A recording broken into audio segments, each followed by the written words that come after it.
Friends, नमस्कार, सत श्री अकाल, आदाब। मैं पंकज तंवर आपका स्वागत करता हूं बिटकॉइन और बिटकॉइन माइनिंग की दुनिया में। अगले आधे घंटे में हम ये जानेंगे कि हम बिटकॉइन से कैसे कमा सकते हैं, हमें बिटकॉइन की क्या ज़रूरत है, क्यों सारी दुनिया आज की डेट में बिटकॉइन के पीछे भाग रही है, पागल हो रही है।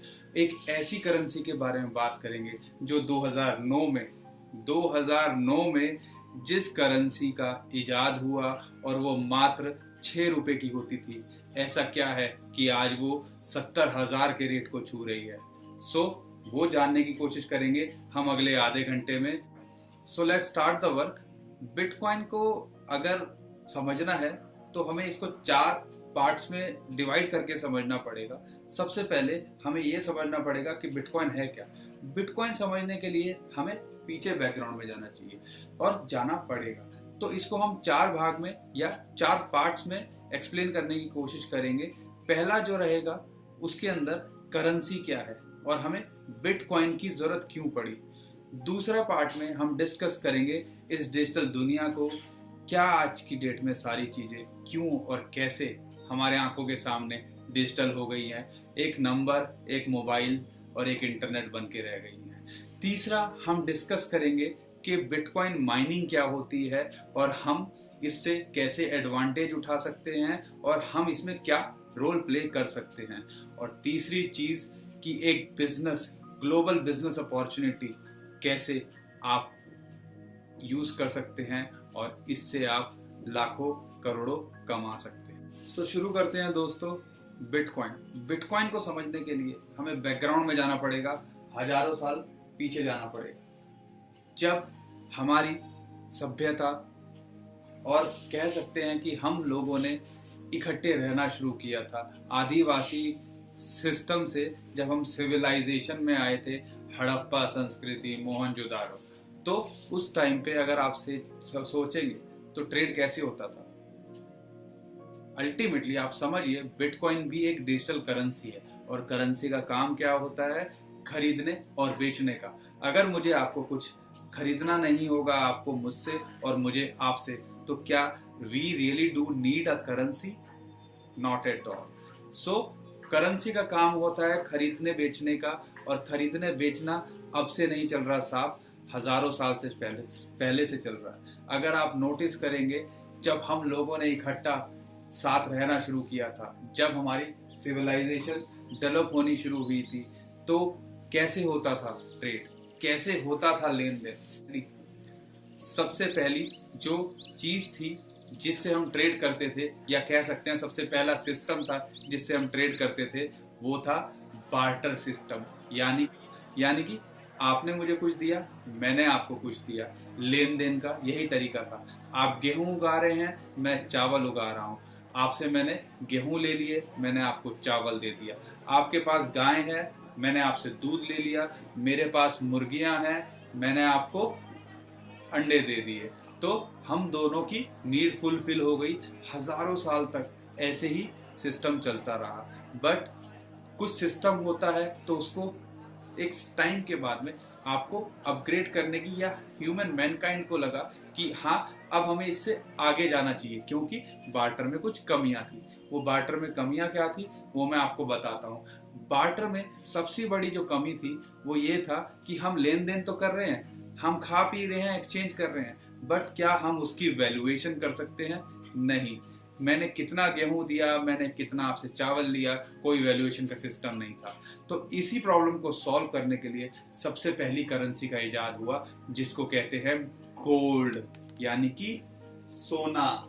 सोना किसको नहीं पसंद, गोल्ड किसको नहीं पसंद।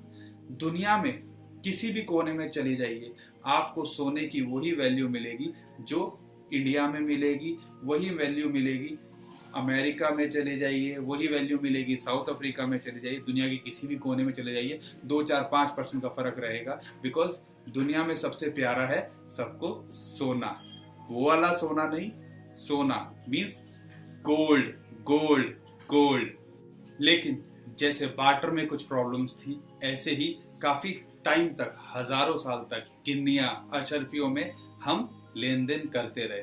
बट जैसे वाटर में कुछ प्रॉब्लम थी, ऐसे ही गोल्ड में भी कुछ कमियां थी। कमियां क्या थी? अगर मान लीजिए मुझे 10 किलो गेहूं की जरूरत है, if I need 10 kg of wheat, but लेकिन अगर मैं जाता हूं दुकानदार के पास में, मैं वो गिन्नी देता हूं और वो मुझे 100 किलो गेहूं देता है जिसकी मुझे जरूरत ही नहीं, तो क्या करूंगा? वो गिन्नियों को काटते, पीटते, क्या करते उसका? एक तो ये प्रॉब्लम थी। दूसरी प्रॉब्लम क्या थी कि मान लीजिए, हजारों साल पुरानी बात कर रहा हूं, मान लीजिए आपने कई पिक्चरों में देखा होगा, कई मूवीज में देखा होगा कि अगर मेरे पास में गिन्नियां हैं, अशर्फियां हैं, मेरे पास कोई पोटली है खजाने की, और मैं किसी के पास जाता हूँ, और या मैं कहीं ट्रेड करने, व्यापार करने जाता हूँ, तो बीच में क्या टेंशन लगी रहती है कि यार कोई मुझे लूट ना ले। तो दूसरी प्रॉब्लम ये थी। इसी प्रॉब्लम को सॉल्व करने के लिए किसी ने दिमाग लगाया।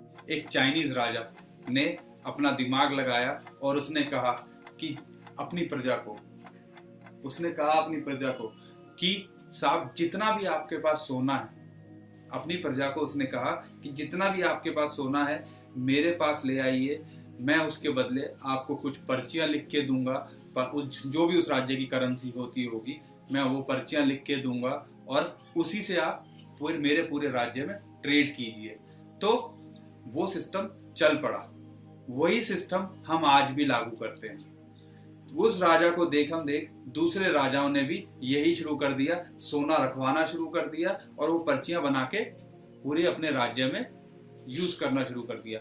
आज वो जो राजा हैं वो हमारी गवर्नमेंट और सरकारें बन गई हैं, लेकिन सिस्टम वही है। आज भी अगर जाएंगे, अगर आप 100 का नोट लेंगे, 1000 का नोट लेंगे, 1000 का नोट तो अब बंद हो गया है, 500 का नोट लेंगे या 2000 का नोट लेंगे, तो अगर आप देखेंगे वो भी एक प्रोमिसरी नोट है उस चाइनीज राजा की तरह, कि मैं धारक को 500 या 2000 रुपए देने का वचन देता हूं। और वो वादा किसने किया है? वो वादा हमारी सरकार और रिजर्व बैंक ऑफ इंडिया ने हमारे से किया है। सो वही हजारों साल पहले जो चाइनीज राजा ने किया था, आज भी वही चल रहा है। हमारा जो भी करेंसी और जो नोट का इजाद कह सकते हैं जो चाइनीज राजा ने किया था, आज भी वही सिस्टम चल रहा है। और हमारी भी जो करेंसी होती है वो ऐसे नहीं छपती। आपके पास कितना फॉरेक्स का रिजर्व है और कितना गोल्ड का रिजर्व है, उसके अगेंस्ट ही आप अपनी करेंसी छाप सकते हो। जैसे बार्टर में कुछ प्रॉब्लम थी, जैसे कि गोल्ड में कुछ प्रॉब्लम थी, ऐसे ही हमारे नोट्स में भी कुछ प्रॉब्लम है। नोट में भी सेम कह सकते हैं गोल्ड जैसी प्रॉब्लम है, कैरी करने में इतना आसान नहीं होता और नॉट इजी टू हैंडल। अगर मेरे पास में 1 लाख रुपए होता है तो मुझे घबराहट होने लगती है कि मैं कहीं से जल्दी घर जाऊं या बैंक में जाके इसको जमा करूं, राइट। तो इसी प्रॉब्लम को सॉल्व करने के लिए 100-125 साल पहले हमारे पास आई बैंकिंग ने हमारी प्रॉब्लम सॉल्व कर दी। मुझे मान लीजिए 10 लाख रुपए की कुछ सामान लाना है बिहार से, पंजाब से या कहीं से भी, तो मुझे 10 लाख रुपए कैरी करने की जरूरत नहीं है। मैं यहाँ पे अपने बैंक में जमा करूंगा और बिहार जाऊंगा, बिहार से अपने 10 लाख रुपए निकालूंगा और जो सामान खरीद के लाना है मैं वो ले आऊंगा। मेरे लिए कितना आसान कर दिया इस बैंकिंग सिस्टम ने। बैंकिंग में भी कुछ प्रॉब्लम निकली, तभी उसके सॉल्यूशन निकलते हैं। बैंकिंग में भी क्या प्रॉब्लम थी? बैंक जो खुलते हैं हमारे यहाँ पर 10 बजे से लेके 3:30 मैक्सिमम 5 बजे तक खुलते हैं। अगर मान लीजिए मुझे पैसों की जरूरत 3:30 या 5 बजे के बाद होगी, तो फिर क्या करना पड़ेगा? मुझे अगले दिन का वेट करना पड़ेगा? नहीं। उसको प्रॉब्लम को सॉल्व करने के लिए आई आपका ATM card, debit card, credit card. So इससे मुझे प्रॉब्लम क्या सॉल्व हो गई? जहां मुझे अगले दिन का वेट करना पड़ता, अब वहां मुझे अगले दिन का वेट नहीं करना पड़ता। अब मैं कभी भी जितनी भी मेरे को पैसे की रिक्वायरमेंट है उतना एटीएम से निकाल सकता हूँ। लेकिन अगेन दोबारे प्रॉब्लम है, दोबारे प्रॉब्लम आई तभी उसका सॉल्यूशन निकालता है। प्रॉब्लम क्या आई साहब? सिंपल सी प्रॉब्लम है भाई। एक क्रेडिट कार्ड या डेबिट कार्ड की एक लिमिट होती है। वो लिमिट क्या होती है कि मैं मैक्सिमम से मैक्सिमम, मैंने तो जो आज तक देखा है कि मैक्सिमम 1-2 लाख रुपए तक की लिमिट होती है ज्यादातर क्रेडिट कार्ड, डेबिट कार्ड की कैश निकालने की। फिर अगर मुझे उससे ऊपर का पैसा चाहिए तो कहाँ जाना पड़ेगा दोस्तों? फिर मुझे लगना पड़ेगा बैंक की लाइन में। तो प्रॉब्लम आई ना। इसी प्रॉब्लम को सॉल्व करने के लिए 10-15 साल पहले आई नेट बैंकिंग। नेट बैंकिंग ने हमारा काम बहुत आसान कर दिया, काफ़ी आसान कर दिया। नेट बैंकिंग ने क्या किया, अब ना मुझे बैंक की लाइन में लगने की ज़रूरत है, ना मुझे एटीएम और डेबिट कार्ड क्रेडिट कार्ड के लिए एटीएम जाने की ज़रूरत है। अब मुझे क्या करना है, मुझे सिंपल सा छोटा सा काम करना पड़ेगा कि एक मोबाइल चाहिए और इंटरनेट चाहिए, और मैं पूरी दुनिया में 10 रुपए से लेके 10 करोड़ जितने भी मेरे पास पैसे हैं या मुझे भेजना है, मैं उतना इमीडिएटली भेज सकता हूँ। So this is the charm. तो सिचुएशन कहाँ हम बार्टर से चले थे, कहाँ हम लेने देने से चले थे, और कहाँ हम पहुंच गए साहब डिजिटल दुनिया में। एक सर्वे बताता है कि 97% पैसा हमारी दुनिया का डिजिटल हो चुका है। एक नंबर बन के रह गया है, सिर्फ एक नंबर 3% पैसा ही है जो हमें फिजिकल फॉर्म में दिखता है, बाकी सब एक डिजिटल नंबर है। मेरे पास 10 लाख रुपए का चेक आता है, मैं उसको बैंक में डालता हूँ और मैं खुश हो जाता हूँ जब मेरे पास मैसेज आता है कि 10 lakh rupees credit to your bank account, and I am very happy. But actual में वो आया है कि नहीं आया, वो तो मुझे बैंक जाके पता चलता है। और बैंक जाता हूँ तो बैंक मैनेजर मुझसे क्या कहता है साहब, कि भाई साहब आप मुझे 2 घंटे पहले या 1 दिन पहले या 2 दिन पहले बताते, बैंक में इतना कैश अवेलेबल नहीं है। मेरे लिए मेरा पैसा उस टाइम पे अवेलेबल होना चाहिए था बिकॉज मेरे अकाउंट में है, बट दैट मोमेंट जब मुझे पैसे की जरूरत है, मेरे लिए वो पैसा बैंक में नहीं है। तो ये भी प्रॉब्लम हम कई बार फेस करते हैं। जैसे कि हम सब जानते हैं, समस्या ही इजाद की और इन्वेंशन की जननी होती है। तो जैसे जैसे हमें प्रॉब्लम्स आई, जैसे जैसे ह्यूमन मैनकाइंड ने प्रॉब्लम को फेस किया, वैसे वैसे उन्होंने अपना सिस्टम अपग्रेड करना शुरू कर दिया। बार्टर से लेके फिर गोल्ड पे आए, गोल्ड से हम नोट्स पे आए, नोट से हम बैंकिंग पे आए, बैंकिंग से ATM card, debit card credit card पे आए, और डेबिट कार्ड से इंटरनेट बैंकिंग पे आए। इंटरनेट बैंकिंग में मैंने आपसे जैसे बताया कि कुछ प्रॉब्लम्स होंगी, तभी हम डिजिटल वर्ल्ड में आ गए। इंटरनेट बैंकिंग से हम डिजिटल वर्ल्ड में आ गए थे। लेकिन अगर मैं आपसे एक सवाल करूं, आप सच्ची सच्ची जवाब दीजिएगा। मान लीजिए आपके अकाउंट में 10 लाख रुपए पड़े हुए हैं और मैं आपसे बोलता हूं कि साहब 150 रुपए की फ्लिपकार्ट या पेटीएम से या किसी भी कंपनी से मुझे 150 रुपए की, मात्र 150 रुपए की एक चप्पल खरीद दीजिए और नेट बैंकिंग आपको यूज करनी पड़ेगी, तो आप करेंगे? मुझे नहीं लगता। 99% लोग डरेंगे। क्यों? क्योंकि अभी रिसेंटली ऐसे एग्जाम्पल हमारे सामने आए हैं कि ये हैक हो गया, मेरा इंटरनेट बैंकिंग हैक हो गया, मेरा डेबिट कार्ड हैक हो गया। लेटेस्ट कुछ न्यूज आई थी कि 6 लाख एक बहुत बड़े इंडियन बैंक के, स्टेट बैंक ऑफ इंडिया के अकाउंट्स या डेबिट कार्ड हैक्स हो गए। जैसे हम बार्टर पे नहीं रुके, जैसे हम गोल्ड पे नहीं रुके, जैसे हम नोट पे नहीं रुके, जैसे हम बैंकिंग पे नहीं रुके, तो साहब इंटरनेट बैंकिंग पे कैसे रुकते हैं? तो इंटरनेट बैंकिंग के आगे एक नई चीज आई जिसको हम आज की डेट में डिजिटल वॉलेट के नाम से जानते हैं।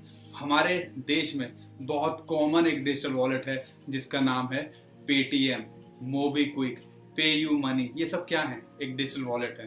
तो मुझे अपना बैंक का पासवर्ड एक्सपोज करने की जरूरत नहीं पड़ती। मुझे जितने की जरूरत होती है, 5,000, 10,000, 20,000, कोई मोबाइल का बिल हो, बिजली का बिल हो, गैस का बिल हो, मुझे कुछ भी यूज करना हो, मैं यही यूज करता हूं। क्योंकि मैं इंटरनेट बैंकिंग यूज करना नहीं चाहता, डर लगता है साहब। क्योंकि अगर मेरे अकाउंट में काफी सारे पैसे होंगे तो हैक करने का डर लगता है साहब। तो सिंपल सी बात है, पेटीएम करो ना, मोबीक्विक करो ना।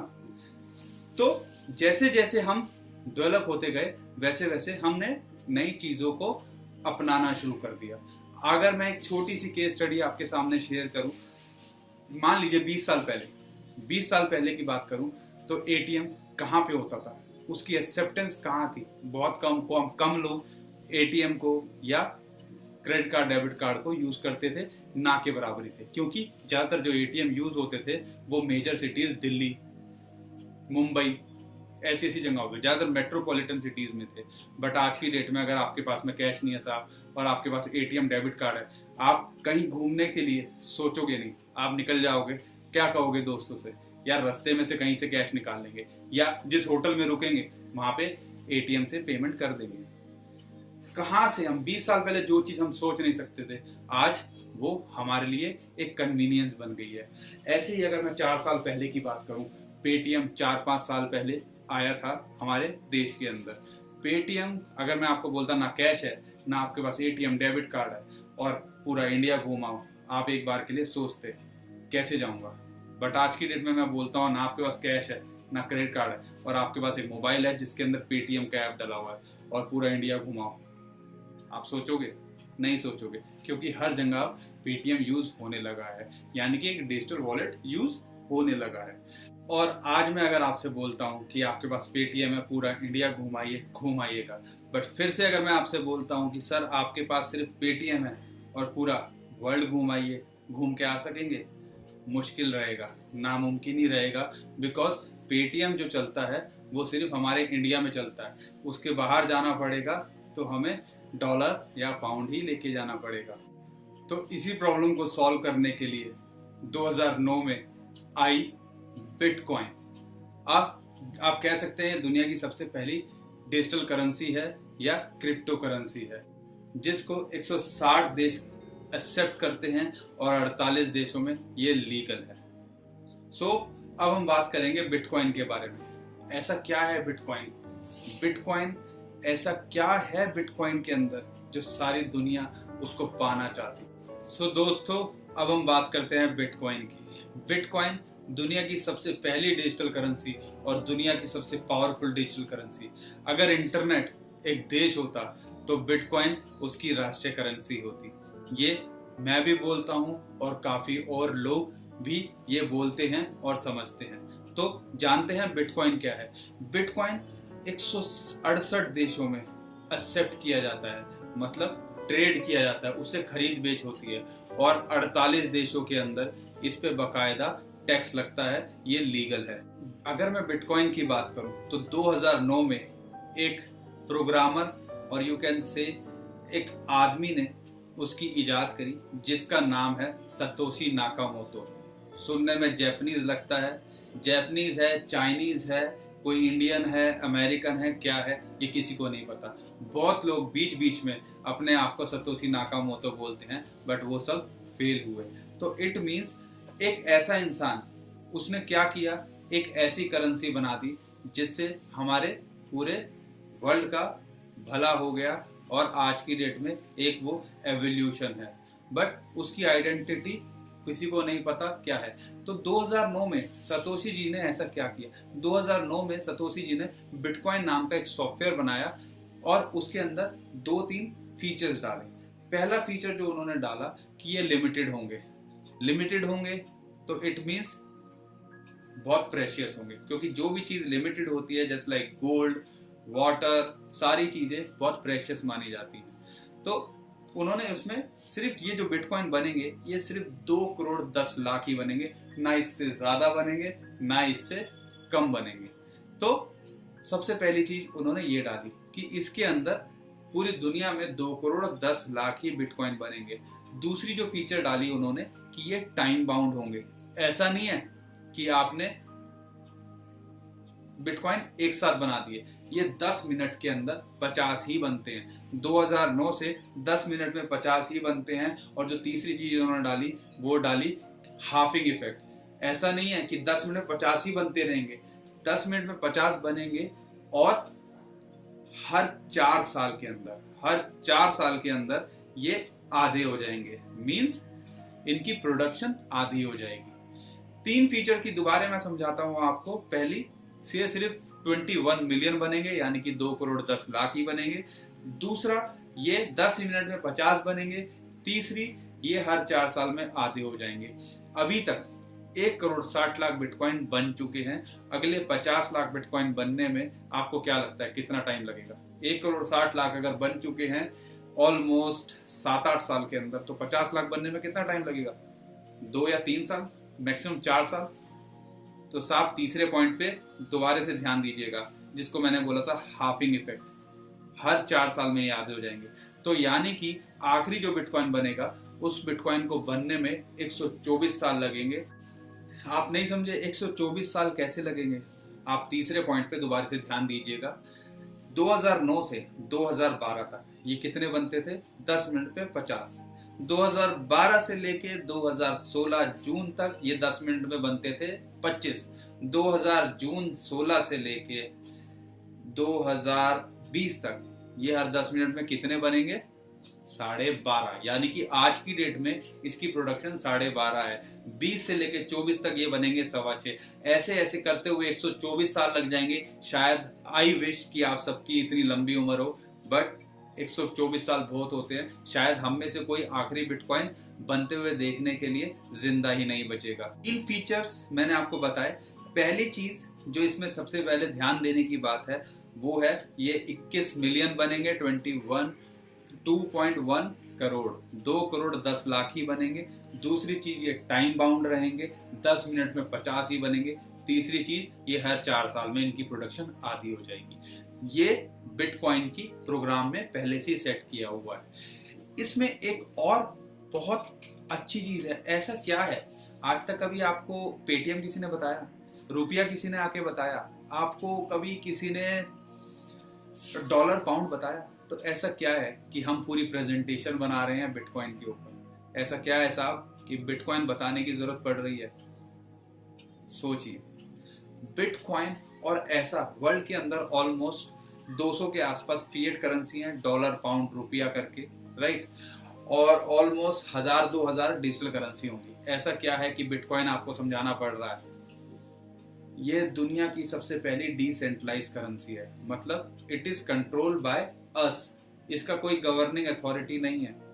आपके पास है, आपका है, मेरे पास है, मेरा है, किसी और के पास है, किसी और का है। बाकी जो भी सारी करेंसीज हैं वो कोई ना कोई ऑपरेट करता है या कोई ना कोई गवर्न करता है। हमारा रुपया कौन गवर्न करता है? Reserve bank of India. Dollar कौन गवर्न करता है? फेडरल जो अमेरिका का है। पाउंड वहां के यूके का जो आपका अथॉरिटी होगी वो गवर्न करती है। लेकिन बिटकॉइन को हम सब गवर्न करते हैं। अब ये कहोगे कि यार जिसका कोई मालिक ही नहीं है और वो बिटकॉइन इतना फेमस कैसे हो गया? सर एक छोटा सा एग्जांपल मैं आपको देता हूं और आप एग्री करेंगे। आप मुझे बताइए, गोल्ड का कौन मालिक है? गोल्ड का कौन मालिक है? गोल्ड के मालिक आप हैं। अगर आपके पास गोल्ड है तो आप मालिक हैं उसके। मेरे पास गोल्ड है तो मेरे पास है। That is also a decentralize currency, just like bitcoin. Bitcoin भी एक डिसेंट्रलाइज करेंसी है। It is owned by persons. इसमें किसी गवर्नमेंट का कोई इंटरफेरेंस नहीं है। क्या है? हाँ, जैसे कि गोल्ड पे आप लॉ नहीं बना सकते, कुछ टैक्सेशन या रूल रेगुलेशन बना सकते हैं कि ऐसे आपका ट्रेड करेंगे, ऐसे खरीदेंगे बेचेंगे, बट इस पे आप कोई कानून पास नहीं कर सकते। बिकॉज ये हम सब दुनिया में, जैसे कि गोल्ड को हमने एक प्रेशियस चीज मान ली थी, ऐसे ही हमने बिटकॉइन को भी एक ऐसी प्रेशियस चीज मान ली है और हमने उसको यूज करना शुरू कर दिया है। अब बात करते हैं बिटकॉइन माइनिंग की। बिटकॉइन आपको समझ में आ गया होगा, मोटा मोटा उसके अंदर 4 फीचर हैं। डिसेंट्रलाइज करेंसी है, ऑपरेटेड बाय अस ओनली।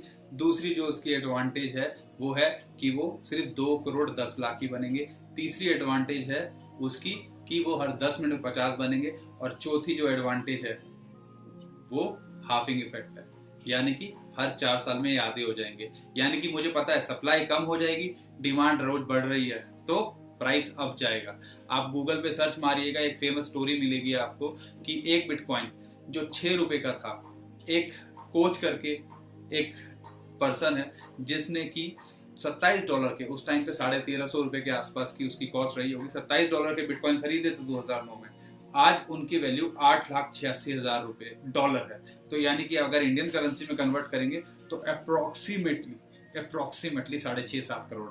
यार एक रात को अगर फ्रेंड के साथ डिनर नहीं करेंगे ना तो $1350 नहीं खर्च होंगे। काश 2009 में जाके हमने वो एक रात डिनर नहीं किया होता और हमने इस पे पैसे लगा दिए होते तो शायद हम भी आज करोड़पति होते। बट अभी भी अपॉर्चुनिटीज आपके पास बहुत आएंगी, तो आप बट वो आप पे है कि आप उसको अंडरस्टैंड करते हैं या नहीं करते, आप उसको समझते हैं या नहीं समझते।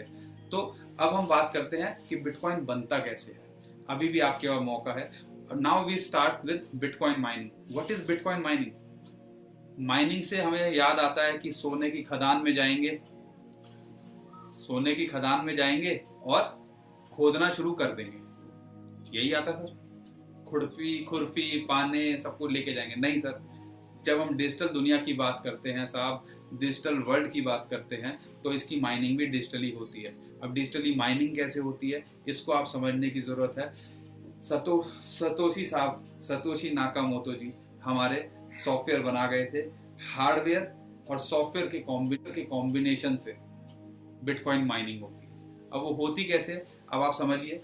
कोई भी ट्रांजैक्शन करने के 3 तरीके होते हैं। पहला, कैश में जो भी आपकी करेंसी होगी आपने वो दिया और आपने उसके बदले में प्रोडक्ट को लेके एंजॉय कर लिया। दूसरा है बैंक के थ्रू आप लेन देन कर सकते हैं। क्रेडिट कार्ड के थ्रू, डेबिट कार्ड के थ्रू मशीन से स्वैप कराएंगे, ट्रांजैक्शन करेंगे और एक पर्ची निकल के आएगी और वो आपने जो सामान खरीदा वो दे देंगे। लेकिन बैंक फ्री में कोई काम नहीं करते। बैंक उसके ऊपर लेंगे 1.5 से 2% की ट्रांजैक्शन फीस और वो आपको देनी पड़ेगी। कैश में वेरीफाई आपने किया, आपने रोशनी में देखा हाँ जेन्युइन नोट है और आपने ले लिया। दूसरी जगह वेरीफाई किया बैंक ने, जिसके लिए उसने चार्ज किया, फ्री में नहीं किया। और तीसरा तरीका है कि आप बिटकॉइन के थ्रू कर लीजिए। आपने कुछ भी लेना है आप उसको बिटकॉइन ट्रांसफर कीजिए। बिटकॉइन ट्रांसफर करने के लिए आपका मोबाइल होना चाहिए या कंप्यूटर होना चाहिए और इंटरनेट होना चाहिए। और ना आपको कुछ एक्स्ट्रा चार्जेस देना पड़ेगा खरीदने के लिए, ना बेचने वाले को कुछ एक्स्ट्रा चार्ज देना पड़ेगा। तो मजा आएगा ना सर। ना आपने कुछ दिया ना उसने कुछ दिया और आपने जो वैल्यू थी उसको एक्सचेंज कर लिया और चीजों को एंजॉय कर लिया। तो इस सिस्टम को समझने के लिए आपने नोटिस नहीं किया कि जो भी आप ट्रांजैक्शन करोगे वो कहीं ना कहीं वेरीफाई होने के लिए जाएगी। वो वेरीफाई होने कहाँ जाएगी, वो उन सर्वर्स में जाएगी जो बिटकॉइन माइनिंग के लिए लगाए हुए हैं। उन सर्वर में जाने के बाद में वो सर्वर्स वो चेक करेंगे कि ये 2 करोड़ 10 लाख में से ही एक बिटकॉइन है या फ्रैक्शन ऑफ बिटकॉइन है या आपने कुछ उसके अंदर कोई वायरस या कुछ लगा दिया। जब वो चेक कर लेगा उसके बाद वो कंफर्मेशन देगा कि हाँ ये जेन्युइन बिटकॉइन है और जो आपने वॉलेट से अपने ट्रांसफर किया है, डिजिटल वॉलेट से बिटकॉइन, वो जिसको आपने ट्रांसफर किया उसके पास कंफर्म होके चला जाएगा और वो आपको जो जिसके पास वो ट्रांसफर होके जाएगा वो आपको जो भी आप गुड्स और सर्विसेज आप खरीदना चाहते थे वो आपको दे देगा। इस चीज के अंदर आपने जो आपको चाहिए था वो मिल गया, उसको जो चाहिए था उसको बिटकॉइन मिल गया, यानी कि करेंसी मिल गई, आपको आपकी चीज मिल गई। तो जिसने सर्वर लगाया हुआ है, जो बिटकॉइन माइनिंग के ये इतने बड़े बड़े फार्म्स बनाए हुए हैं, तो उनको क्या एडवांटेज है सर? पहली चीज आप नोटिस कीजिएगा कि बैंक जैसे 1.5-2% चार्ज करता है, राइट? बैंक जैसे 1.5-2% चार्ज करता है, उसमें वेरीफाई बैंक करता है, उसमें रिस्पॉन्सिबिलिटी बैंक की रहती है। दूसरी जगह कैश आप अगर देते हैं तो कैश में आपने खुद ही वेरीफाई कर लिया, कोई भी नोट रोशनी में देख के। लेकिन तीसरी चीज में जो सर्वर वेरीफाई करते हैं उसके बदले जो भी ट्रांजैक्शन पूरी दुनिया में कहीं पे भी होती है, कोई सामान खरीद रहा होगा, कोई किसी को ट्रांसफर कर रहा होगा, कोई कुछ पिज्जा खा रहा होगा, कोई शॉपिंग कर रहा होगा, कोई क्लोथ खरीद रहा होगा, जो भी दुनिया में ट्रांजैक्शन होती है वो उन सर्वर में वेरीफाई होने के लिए जाती है। और वो सर्वर जब वेरीफाई करते हैं कुछ fraction of bitcoin as a reward वो उस सर्वर को ऑटोमेटिकली मिल जाते हैं। इसको कहते हैं बिटकॉइन माइनिंग। और ये होती कैसे है मैं दोबारा समझा दूं। कुछ जो भी ट्रांजैक्शन दुनिया में हो रही होती है वो किसी ना किसी सर्वर में वेरीफाई होने के लिए जाती है। वो सर्वर वो चेक करता है कि हाँ ये बिटकॉइन जेन्युइन है और जैसे ही वो कंफर्म करता है वो आपको चीज बिटकॉइन दूसरे वॉलेट में चला जाता है और जो सर्वर होता है उसको हर 10 मिनट के अंदर एज अ रिवॉर्ड कुछ फ्रैक्शन ऑफ बिटकॉइन वो सर्वर ऑटोमेटिकली जनरेट करके दे देता है। उसको कहते हैं बिटकॉइन माइनिंग। आई होप जितनी भी मैंने बातें इस प्रेजेंटेशन या इस चीज के अंदर बताई होंगी आपको काफी हद तक बिटकॉइन के बारे में समझ में आ गया होगा और बिटकॉइन क्या है और बिटकॉइन की माइनिंग कैसे होती है ये समझ में आ गया होगा। बाकी और जानकारी के लिए आप इस चैनल को देखते रहिए, इसको समझते रहिए। इसमें बहुत सारी वीडियोस हैं जिससे आप बिटकॉइन के बारे में और बिटकॉइन माइनिंग के बारे में और समझ सकते हैं।